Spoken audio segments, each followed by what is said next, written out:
Okay, this is problem 16 of the Unit 3 test. So here, basically what we've been given is a computer printout.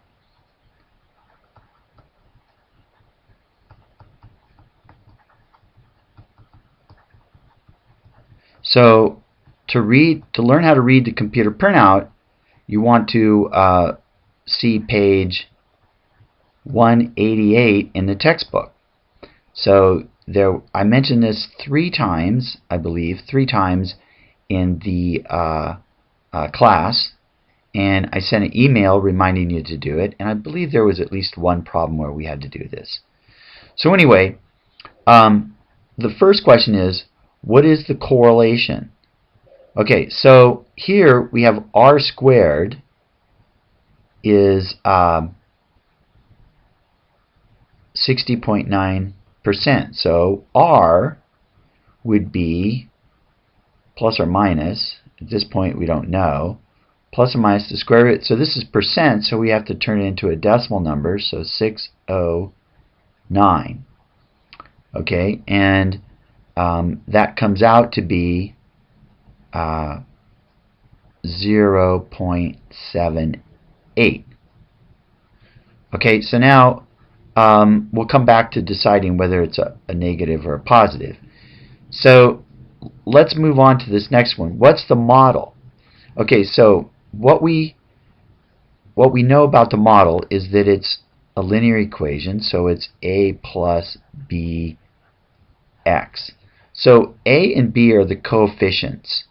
Now, if you were taught that the coefficients are the number in front of the variable, well, clearly there's a variable here, so b is a coefficient, but the exponent here is 0, but any number to the 0 power is 1. Okay, so if that helps any, I don't know. Anyway, a and b are the coefficients. If you think about it just a little bit, the constant, a would have to be the constant. So our model is going to be the y-intercept, 34.9799. Okay, and then the variable for the predictor variable will always be listed here. And we can see what the coefficient is here. It's a negative 0.066196 times, and you could say engine size or engine displacement.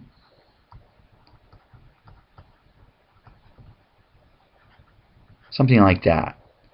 Okay, and then over here for your response variable, you could use, probably the best would be just miles per gallon.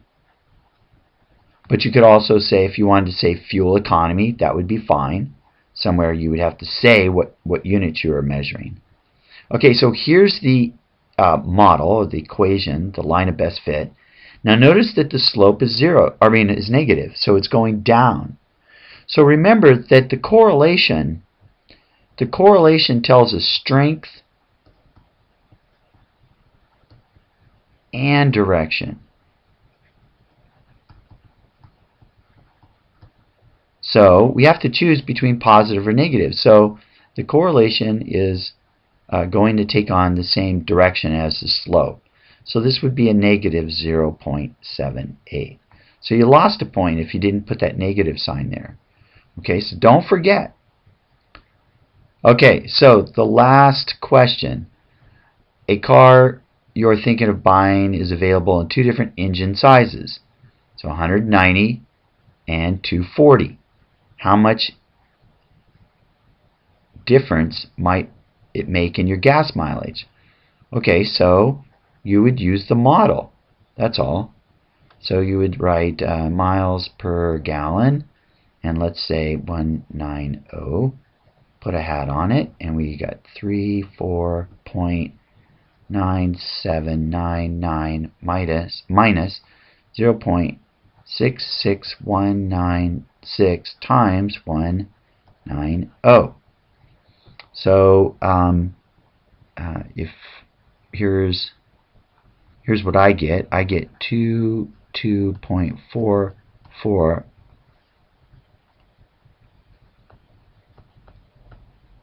I don't know how that happened. 22.44 miles per gallon. Okay, and then the other one, did I do it again? Miles, gallon. What's wrong with me? Edit, cut. Miles per gallon. Miles per gallon. Okay, and this time we're going to use 240. So we get 2. I should be able to do a better job than this. 9. Obviously, it's getting late.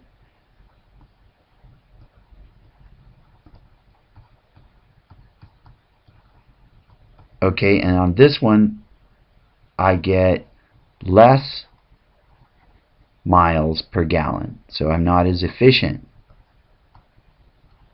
Okay, so if we take the difference,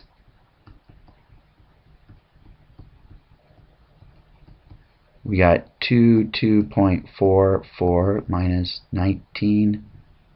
That's a 4, by the way. 19.14. So that comes out to about 3.3 miles per gallon. So, according to the model,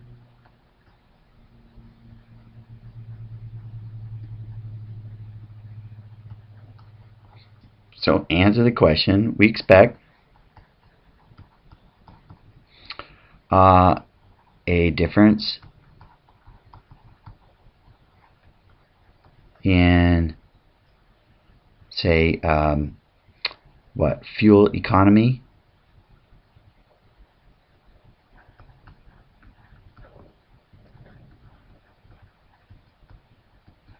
of 3.3 miles per gallon. Something like that. Answer the question. Okay, so here, again, to a quick summary, study page 188. Make sure you know how to do that. Make sure that you remember that R tells us strength and direction. Make sure you can create the model. Don't use X and Y. Use variable names. And then don't be afraid to use the model. Just plug numbers in to get values. Don't be afraid that that's why we're creating the model.